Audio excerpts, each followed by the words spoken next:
د افغان آزاد رادیو ده. ښاغلي اوریدونکو، د پښتو ژبې تکړه شاعره، لیکواله او د رادیو پروډیوسره اغلې پروین ملال چې 4 شعري او یو د لنډو کیسو ټولګه د پښتو ژبې د بډاینې لپاره وړاندې کړي او پوره 10 کاله د کابل په رادیو کې د پروډیوسري دنده پر مخ بیولې ده. په هیواد کې د وروستي سیاسي ناخوالو له کبله د نور هیوادوالو غوندې هیواد پرېښودلو ته اړه سوه. دا یې څوم کال دی چې د پاکستان د کراچي په ښار کې د هجرت ترخې شپې سبا کوي. هلته هم د خپل ولس د بیدارۍ او د ژبې د بډاینې لپاره قلم له ګوتونه دی لرې کړی. دا چې تېره اونۍ دلته په کندهار کې یو سیمینار کندهار د تاریخ په اوږدو کې ترسره سونه، پروین ملال هم د نورو پوهانو، لیکوالانو او ادیبانو په لیکه کې دغه سیمینار ته رابلل سوې وه چې د وخت څخه په ګټه اخیستو سره زموږ همکار محمد ابراهیم سپیڅلي ورسره یو ځانګړې مرکه کړې ده چې تاسو پام ورته راګرځوو. پروین ملال، که په ځانګړي ډول درته ووایي چې شعر ډګر ته څنګه راغلاست؟ داسې په یادېږي مې نه چې ولې چې زما هغه وخت سن بیخي کم و، خو صرف دونه به وایم چې زه په هغه محیط کې وم یا په محیط کې رالو سوې یم، نو په هغه کې د دې زمینه داسې مساعده وه چې زموږ کور ته په هغه وخت کې اخبارونه ډېر راتله، مجلې ډېر راتلې، او ما چې خپله یعنی په دغه تعلیمي هغه کې زما پلار دې خدای بخښي، هغه موږ ته ګلستان اول په معنا ویلی و، بیا یې بوستان راته ویلی و، او تاسو ته مې د مخ وویل چې دا د کابل څخه مجلې، حتی د ایراني مجلې، حتی د ډیلي څخه شام مجله، اگر چې هغه یوه فلمي رساله وه زموږ کره به راتلله، او تقریبا داسې کتابخانه غوندې هم وه زموږ په کور کې. د هغه کوچنیوالي څخه مې د مطالعې سره هم ډېر شوق درلودی. تاسو باور وکړئ یو وخت زه په د اخبار په ویلو کوچني هم ډېره نه پوهېدلم. ما به اخبار د یو سر څخه د په دا ستون یې نه پوهېدم چې په دا ستون یې څنګه ویل کېږي، نو ما به دا د اخبار چې به مې وایه د دا یو سر څخه به مې شروع کړي تر بله سره پورې به ویل. دا زما علاقه وه، که زه پوهېدم که نه پوهېدم، خو مقصد زما دغه علاقه وه د مطالعې و. او یوه خبره ده چې دا هغه مې ډېر اواز مې د ناشناس اواز مې هغه وختو کې ډېر خوښېدی، نو ما به د ناشناس غزلې په کتابچو کې لیکلې. زما یو ورور دی خدای دې مل چې اوس په جرمني کې دی، هغه به زما سره هر وخت جنګ و، ویل تو خو سبق نه وایې ټوله ورځ غزلې لیکې، حتی زما پلار ته به ورلی، بس هغه به ویل هغه غرض مه په لره، هغه سبق سم وایي. مقصد د علاقه مې درلوده، یو ورځ نه پوهېږم نو چې څنګه مې یو شعر ولیکئ. بس په دغه ډول باندې تاسو باور وکړئ چې زه هغه وخت د شعر په مفهوم نه پوهېدلم، د مینې په مفهوم نه پوهېدم چې مینه څه شي ده. او زما هغه اولین شعر داسې و چې ستا په مینه د هر چا یم منتباره راسه راسه، د خپل پردو وړم تهمتونه بې شماره راسه راسه. نو داسې نه ده د شعر پیل داسې نه دی چې زه ورته کښېنستلې یم او ما په اصطلاح ریاضت مې کړی دی، تکلیف مې کښلی دی چې ما ته اوس یو شعر راسي. نه پوهېږم دغسې ناخودآګاه شعر راغلی و، لیکلی مې دی، دغسې شاعري مې دغسې پیل شوې. ډېر پوهان د شعر لپاره پر یوه تعریف سره یو خلا یو زړه نه دي، څوک یې یو ډول او څوک یې بل ډول بولي. تاسو په خپله یا ستاسو په اند شعر څه شی دی؟ شعر زما په نظر یو خو خپله د شاعر د احساساتو او هغه د زړه عکاسي ده، بس نو د هغه د احساساتو د زړه یا د هغه د دروني کیفیت چې په هغه باندې دننه څه تېرېږي، او بل هغه شعرونه دي نو هغه بیا د اجتماعي شعرونه دي یا سیاسي شعرونه دي یا حماسي شعرونه دي، نو هغه بیا د وخت او د هغه شرایطو پر هغه باندې منځ ته راځي، نو هغه بیا د هغه دی مولود دی. بس زما نظر شعر په ایسه کې چې دا دی چې د زړه اواز دی یا د انسان د دروني کیفیاتو چې په هغه باندې تېرېږي دننه، د هغه یو اواز دی، یو تصویر دی. تاسو چې کله شعر لیکئ، تاسو ول اول دواره مې قلم راواخیستی، ما تاسې اوس هم چې شعر درته راځي او که خپله په شعر باندې زور ووایي؟ هیڅ وخت ما په شعر باندې زور نه دی والی او هیڅ وخت یې نه و، اما دا دی اوس تقریبا 15 کاله کېږي چې ما هیڅ شعر نه دی لیکلی، او نه مې هغه لیکلې ده کیسه لیکلې ده. دا ځینې نور عوایب هم دي. زه اوس کورنۍ هغه ډېر لرم، کورنۍ مصروفیت مې بیخي ډېر دی. زما د مرحومې خور کریمې اولادونه دي چې د هغو تربیه بس زما په هغه کې په غاړه کې ده. تقریبا زه د هغو پلار هم یم، مور هم یم، هر څه یم. نو دغه کورنۍ هغه هم دي او زما صحت هم اکثره نه سم. نو ما ته شعر نه دی راغلی، شعر نه دی راغلی. ما په خپله دا کوشش نه دی کړی چې په ځان باندې زور راوړم ولاړه سم یو ځای کښېنم او په زور ځان دې ته مجبوره کړم چې زه باید یو شی ولیکم. او کیسې مې لیکلي دي، څو کیسې مې لیکلي دي. ځینې پر اخره باندې راته پاته دي، ځینې پر نیمایي باندې راته پاته دي، ځینې چې وګورې شروع کړي مې دي بیرته مې هغه کړي دي پرېښي دي. زه هېڅ وخت یعنې په عادي لیکنه کې چې ډېر عادي لیکنه یې په ځان باندې فشار نه راوړم. تاسو د شعر خبره د کیسو خبره وکړه یا د شعر خبره وکړه چې هغه نیمګړي پاتې شوي دي. کله چې د کیسې لپاره پلاټ یا موضوع غوره کوئ یا د شعر لپاره، نو تاسو خپله د یو چا شعر وګورئ، د یو چا کیسه وګورئ او که دغه یو صحنه ووینئ بیا هغه انځوروئ. په داسې وخت کې زه نه د چا شعر ګورم او نه د بیا خو نو زما په فکر که په دغسې وخت کې څوک د یو چا شعر ولولي یا د یو چا کیسه، نو د هغه ټول تخلیق به د هغه تر تاثیر لاندې به راځي چې هغه چې لیکلي دي خامخا به د هغه په هغه کې هم راځي. ما په خپله په ژوند مطالعه مې کړې ده او داسې کار مې نه دی کړی چې زه کم وخت کښېنم یو شی لیکم، زه په هغه وخت کې د یو چا یو شی ووایم بیا شی لیکل وکړم. ځینې کارکتونکي د ښځو پر شعرونو باندې دا نیوکه کوي چې که چیرې دوی له غزلو څخه دغه نوم لرې کړي نو توپیر د نارینه د شعرونو سره نه کېږي. دا خبره تر کوم ځای پورې تاسې منئ؟ دا خبره زه په هغه وخت کې منم چې مثلا د ښځو په شاعري کې مثلا 20 کاله وړاندې یا 25 کاله وړاندې زه دا خبره منم چې د ښځو په شاعري کې حتی د مذکر او د مؤنث هغه نه دی سوی. خو د هغه وروسته زه دا خبره نه منم. نو څنګه چې د ښځې احساسات د نارینه احساسات دغسې د ښځو احساسات هم دي. زه نه پوهېږم نن هغه نه دا اوس وختو کې داسې هغه کېږي زنانه شعر چې دوی زنانه شعر څه شي ته وایي. زه هېڅ په دغه باندې نه یم سوي. نو هغه خو زنانه شعر نه دی، دا د ځینې خلک یې وایي. زه دا نه وایم چې دوی په څه خاطر باندې وایي، خو وایي ځینې ښځې دغسې شعرونه وایي لکه دا خلک چې نن غواړي هغه د هغو خپل هغه دی. خو زه هغه ته لڅ شعرونه وایم، زه هغه ته زنانه شعر نه وایم. که داسې سي نو بیا مردانه شعرونه چې دي هغه هم هغه چې نوم یې ځینې ایسته کې نه معلومېږي چې دا د ځینې شعرونه یې د نارینه وو چې فرضاً په هغه کې هغه نه یي مثلا د مخالف جنس تعریف یا توصیف نه یي،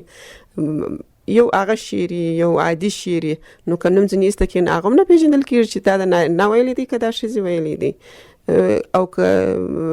زما په فکر نو بیا خو په نارینو کې هم داسې شاعر نشته، ډېر کم دي. مثلا د جایني په شعرو کې به په لږ شعرو کې داسې شعرونه پیدا کړي او یا مثلا د کاروان په شعرو کې خو بیخي لږ دي، یا د ننګیال په شعرو کې به دغسې شعرونه پیدا کړي چې یو څه لڅ خبرې پکښې کړي. زه هغه ته زنانه شعر نه وایم، زه هغه ته لڅ شعر وایم. آیا دغه لڅ شعرونه زموږ پښتني ټولنه زغملی شي؟ زموږ پښتني ټولنه خو نه پوهېږم، موږ خو لا بیا شکر دی هغه یو دا د افغانستان کې چې زموږ پښتني ټولنه ده، دا د اخوا تر پښتني ټولنې د خط اخوا تر پښتني ټولنې ډېر فرق لري. شکر دی موږ باوجود د دې چې جنګونه راغلي دي، هغه راغلي دي، دا ملک ته تباهي راغلي ده، مکتبونه تړل شوي دي، پوهنتونونه تړل شوي دي، مګر بیا زموږ د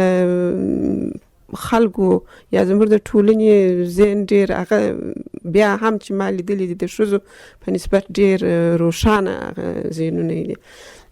او اخوا چې ده هغه نسی هغه کولی. په دا مشاعرو کې مثلا ما لیدلي دي یا په مشاعرو کې یا په کتابو کې یا په مجلو کې دغسې ښځو ته چې هغه رقم شعرونه وایي. دا دي شعرونه خو زه نه یادوم، شاباس یې ورته ویلی دی یا یو شی باندې چې دا د دې بغاوت وکړي، دا د دې داسې وکړه، دا خو دا زړوره ده او دا داسې ده. مګر دا هغه خلک چې وځي بیا د باندې د دې تر شا خبرې کوي، د دې پر اخلاقو باندې خبرې کوي، د دې پر شخصیت باندې خبرې کوي، دا هغه خلک یې بیا تر شا وایي. د اساس خبرې کراون غاړو داسې مراد یا داسې مقصد یې اخیستلی سو چې تاسو وایئ چې زموږ پښتني ټولنه لا تر اوسه پورې دغسې شعرونو اورېدلو ته تیاره نه ده. معلوم ده حتی د نارینو دغه ډول شعرونو ته هغه نه ده، تیاره نه ده. د ښځو دا خو لا یو څه په دوام هغه کې راځي. په دوام خپل شعرونه د چا تاثیر لاندې وینئ او که بله پوښتنه داسې مطرح کړم چې چا شعرونه مو ډېر خوښېږي؟ زما په کلاسیکو شاعرانو کې د رحمان بابا شعر ډېر ساده هم دی او زه په د هغه د شخصیت څخه هم ډېره متاثره یم. ما په کلاسیکو شاعرانو کې د رحمان بابا شعرونه خوښېږي او ډېر مې ویلي هم دي په کلاسیکو شاعرانو کې د رحمان بابا شعرونه.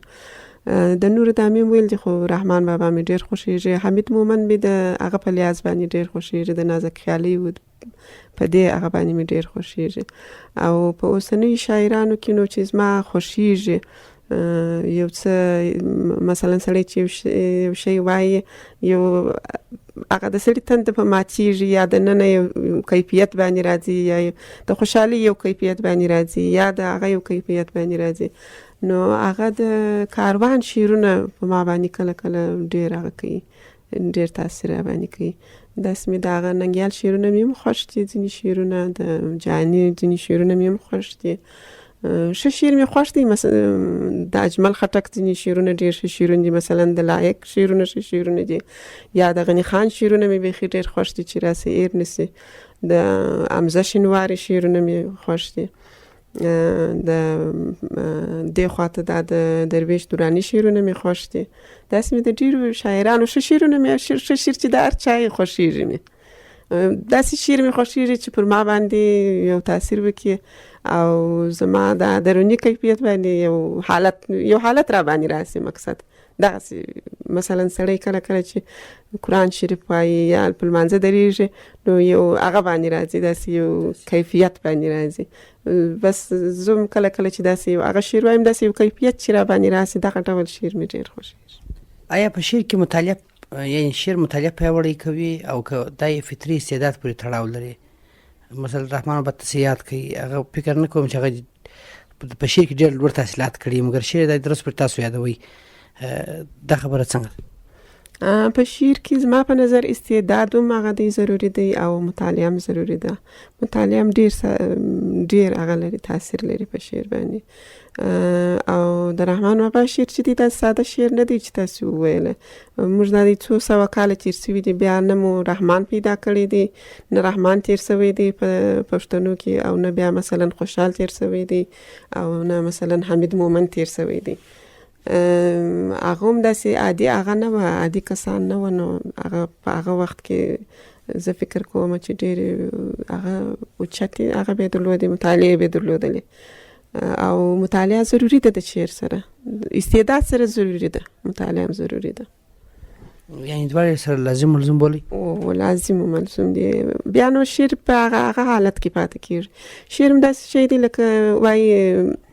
د دنیا هغه چې سوی دی، خلقت چې سوی دی، مثلا ځینې داسې په دا کائناتو کې ځینې داسې هغه دي چې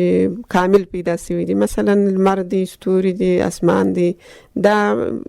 شکل یې تغییر نه کوي. ولې ځینې موجودات داسې دي چې هغه ناقص پیدا سي، بیا هغه کوي تکامل کوي، د مثلا انسان دی یا نباتات دی یا بل دی یا بل دی. نو خو شعر هم دغسې دی، اول چې پیدا سي خو نو یو څه هغه لري، نواقص لري، نو بیا هغه مطالعه ته ضرورت دی، ریاضت ته ضرورت دی چې هغه د وخت په تېرېدو سره هغه د کمال هغه ته ورسېږي، درجې ته ورسېږي. زه چې تاسو لومړي شعرونه ګورم بیا مو سپوږمۍ په ځنګلزار کې لولم، ډېر توپیر لري. دغه توپیر تاسو هم احساس کړی دی او که مو احساس کړی وي نو اغېزه یې څه شي بولي؟ ولې نه، څنګه سړی زه چې کله کله دا اوس ما نه پوهېږم کندهار مجله وه که چې زما د یو ډېر پخوا شعر پکې کې چاپ کړی و، نو زه چې هغه شعرونه خپله ووینم زه په شرمېږم. اوس خوند نه راکوي هغه شعرونه، ځینې پخواني شعرونه، ځینې مې بیا خوښ سي، هغه بیان یا هغه خوښ سي. او زه چې اوس هغه کوم فکر کوم نو خو ځینې بیا داسې شعرونه پکې کې چې فکر وکړم هغه وخت زه په هېڅ نه پوهېدم دغه شی مې څنګه لیکلی دی.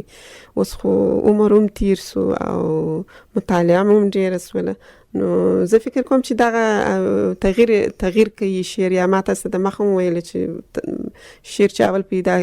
پیدا سي د هر شاعر شعر. ممکن ځینې د شاعران چې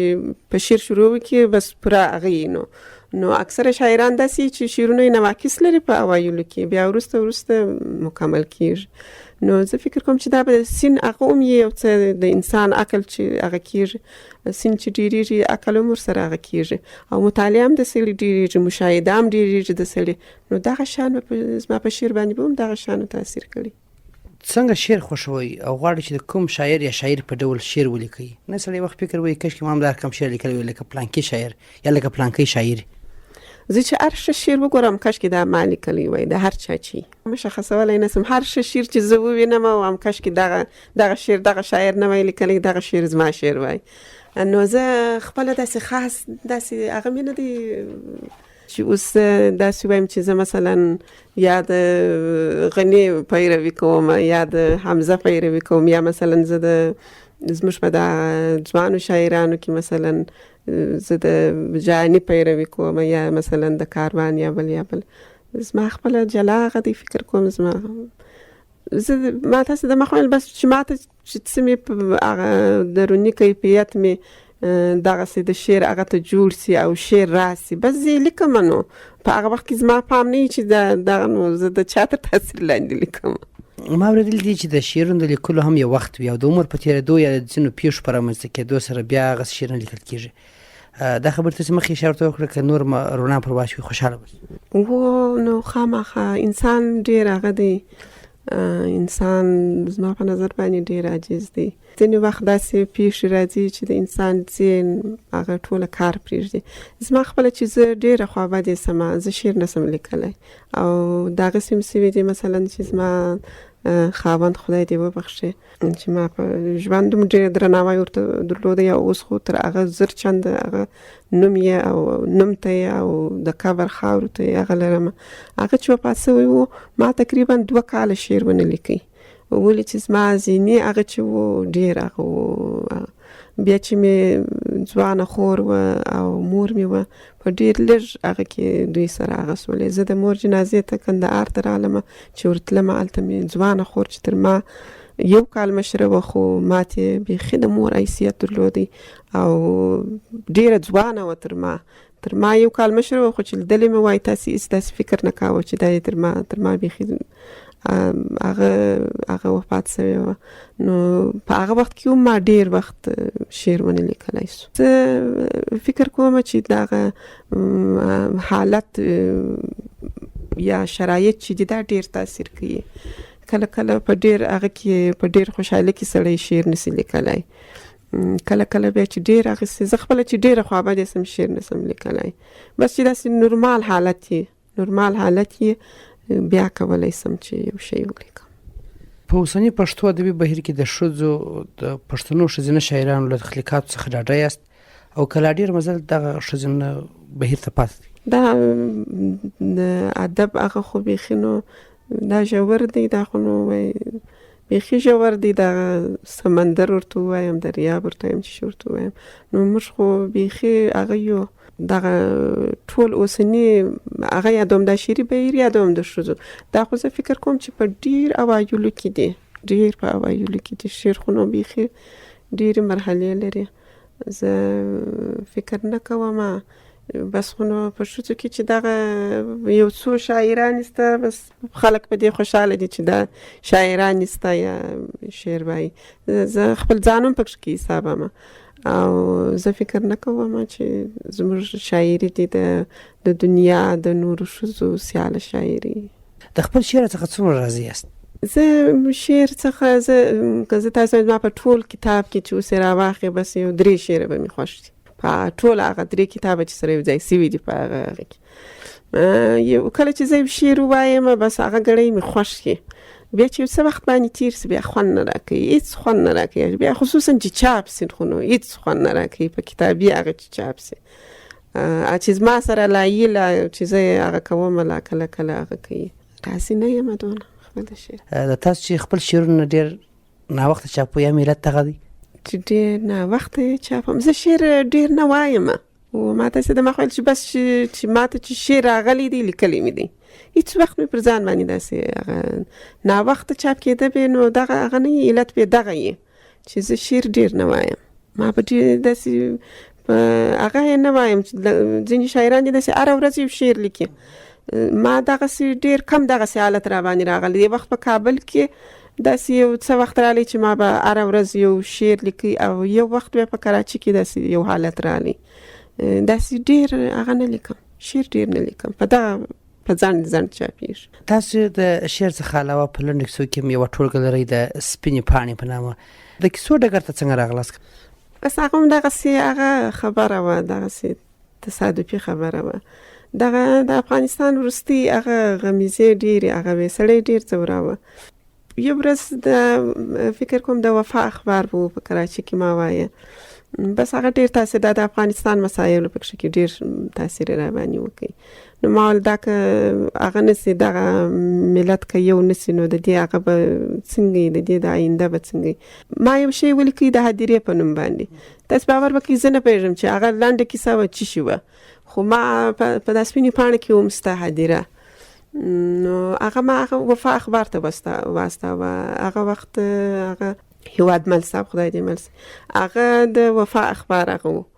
هغه چې په وفا کې چاپ کړی و نو هلته د هغه لنډې کیسې تر هغه لاندې راغلی و تر سرلیک لاندې راغلی و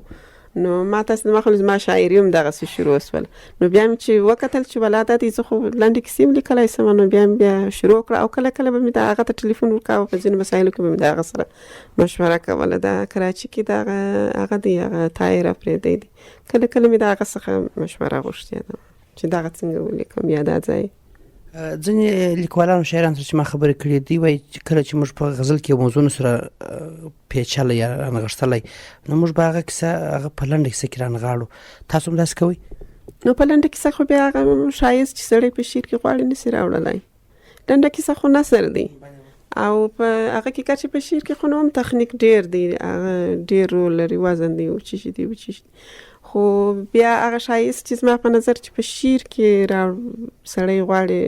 هغه کې ځای کې هغه خو په لنډه کیسه کې نه ځای کېږي ما خپله هېڅ وخت دا کار نه دی کړی چې شعر مې په کیسه تبدیل کړي یا کیسه مې په شعر تبدیل کړي ما ستاسو ټول کتاب له سپینې پاڼې کتلی دی په هغه کې د کرکټرونو ګونګ پاتې سوي دي تاسو خپل لکه روایت چې کوئ دا خبره کوم ځای تاسو منئ نو د هغه کیسې هغه په دغه ایجابه یې چې دغسې یې نه پوهېږم نو زه فکر کوم چې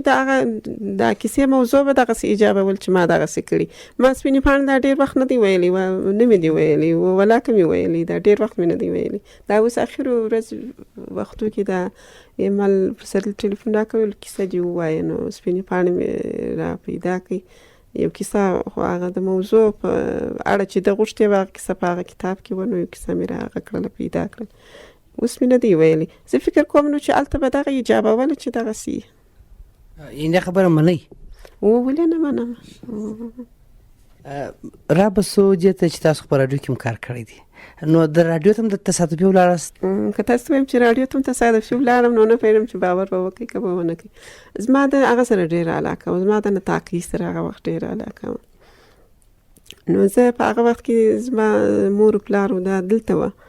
هلته زما ورونه وه نو زه خپل ورونو سره کابل ته تللی وم د هغو کور ورې زما د ورونو کور نو ورې په کابل کې وم نو یو ورځ ما ورور ما ته ویل پروینې په کور کې به دې هغه نفس به دې تنګېږي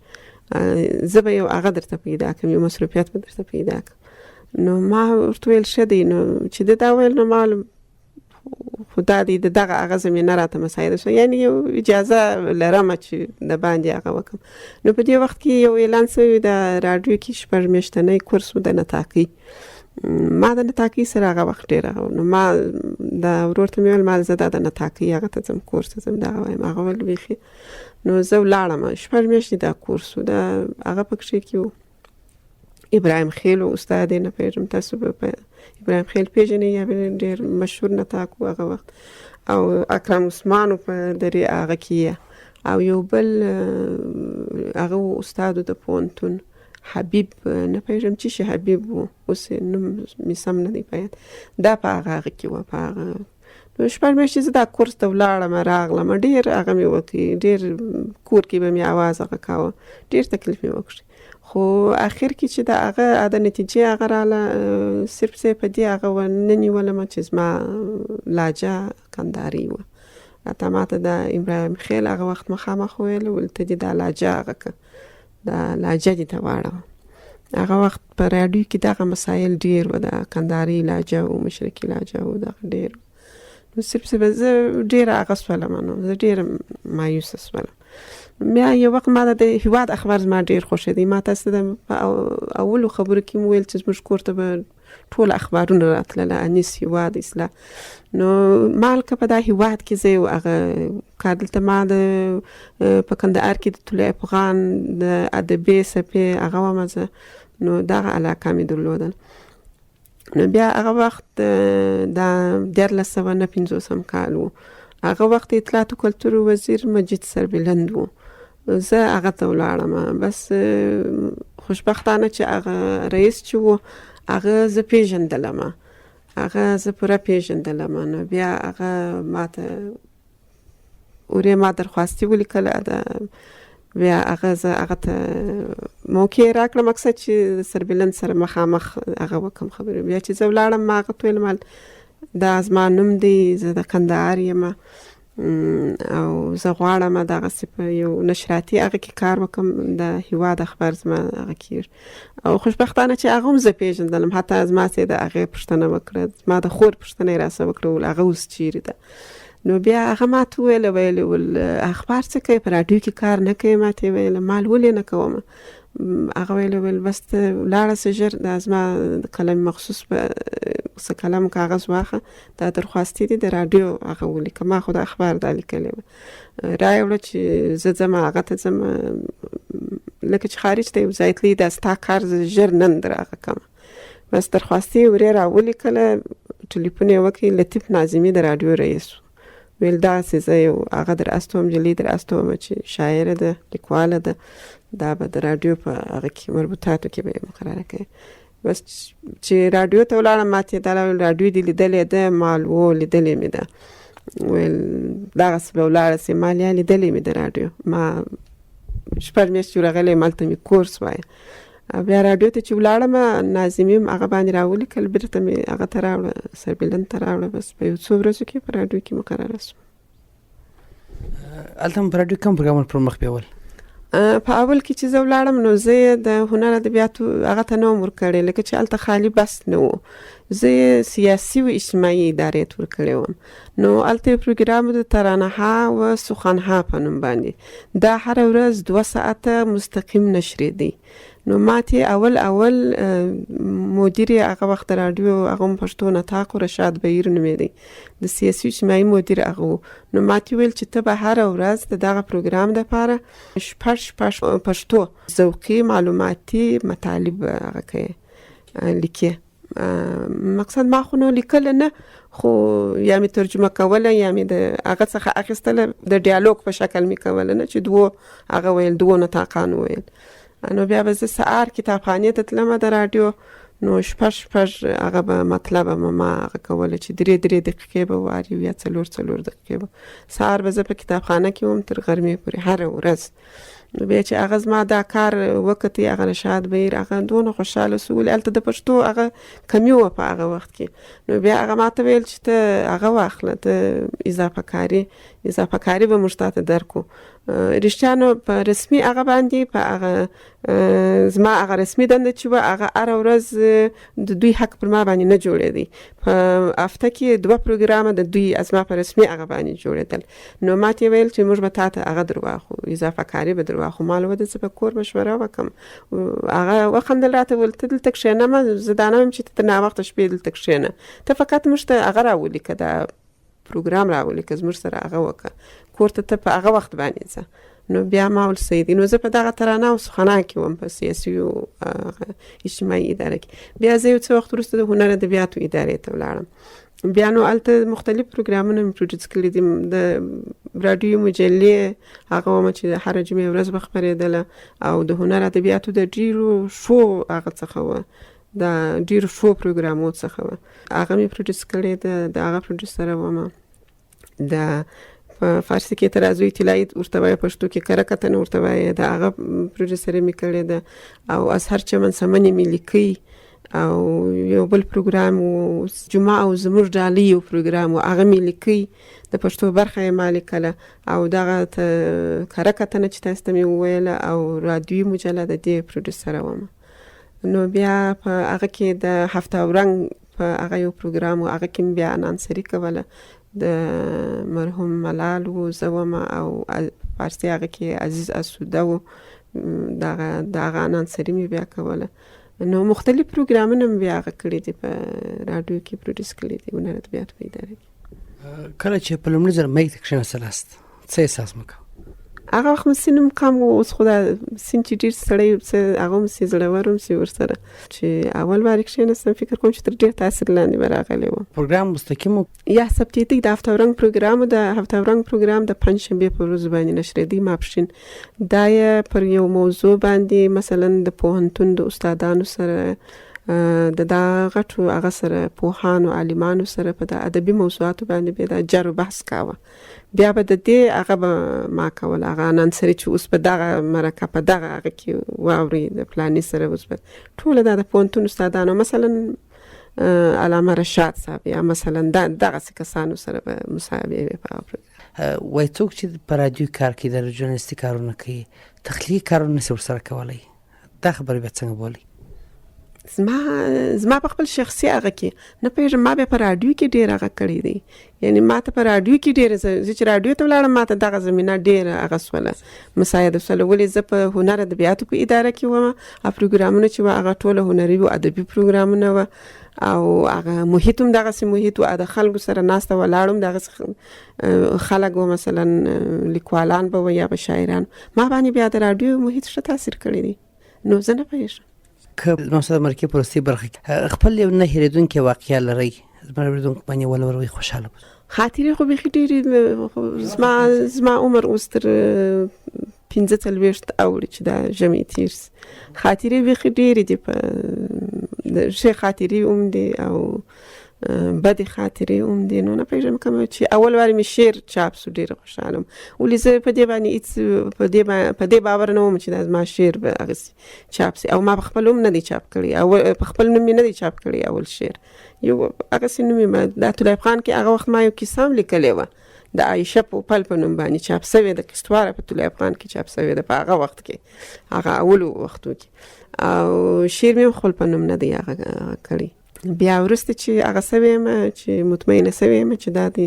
یو شی یم، نو بیا مې خپل په نوم هغه کړی. نو مقصد مې خاطره وه. نو ما ویل چې اول شعر مې چاپ سو ډېره خوشحاله وم، بیخي ډېره خوشحاله.